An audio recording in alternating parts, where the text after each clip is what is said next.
everybody, Matt Carpenter, College Aid Pro. I want to talk about a part of the process called the verification process. It doesn't get a lot of press, doesn't get a lot of attention, but it can be a little bit confusing. It can be a little bit demoralizing because it usually comes after we've submitted financial aid applications. We feel like we're done, but oh, wait a minute, these colleges are still asking for more information. So quickly, let's talk about what it is. Verification is essentially another word for audit, right? It's a way for these colleges to verify what we put on the financial aid applications, the CSS profile, the institutional applications, and the FAFSA. And there's a few different ways that this happens, and sometimes it doesn't happen at all, right? Sometimes there's parents feel like something's wrong because they weren't verified. They didn't have to go through the verification process, and that's actually one of the possibilities. But I want to start with kind of the most talked about and maybe the most labor-intensive part of the verification process.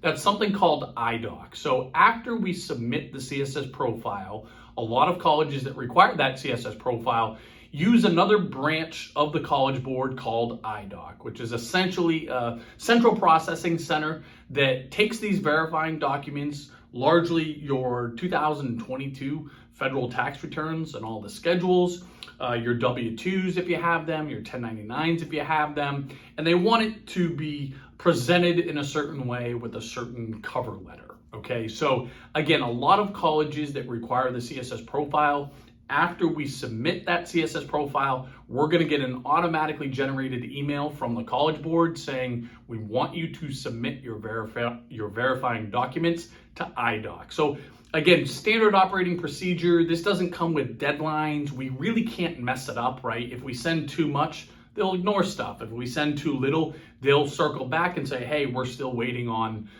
this W-2 from the student, parent, etc. What I will recommend, and this is for everybody, order your 2022 tax transcript. It's not your tax returns, it's not your 1040, but a tax transcript. You can go on the IRS's website, order this tax transcript if you filed both as the parent or parents and students.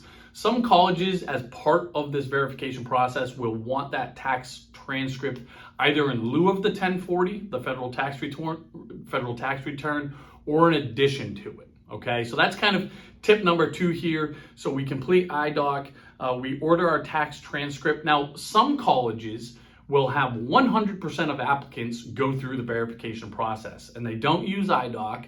You do it directly through their school. So UPenn is an example. Boston College is an example, where for everybody that's applying for financial aid, to finalize that application process after you've completed the FAFSA, the CSS profile, and in UPenn's case, their own institutional application, they're going to say, send us your tax returns, send us your W-2s.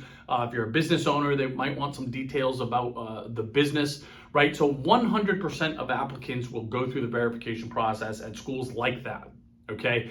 And then kind of the last, I guess, major bucket in terms of verification, right? So there's IDOC, there's school's own process for verification, and then there's random selection. So schools that are FAFSA only schools, you could be randomly selected to go through a verification process that's a little bit less labor intensive than these first two, than IDOC or the institutional ones. But they're going to tell you exactly what they need. Usually it's going to be your tax transcript. Usually it's going to be something called a verification worksheet, which is essentially some high level information about the household. And then they want you to sign a document saying, yes, what we put on the FAFSA is accurate to the best of our ability or to our knowledge. So again, it feels a little bit icky. I think people get intimidated, or we're being verified, we're being audited. Do we do something wrong? No, this is standard operating procedure. There's no firm deadlines with the verification process. You really can't mess it up. Again, if you send too much, they'll ignore it. If you send too little, they'll ask for more.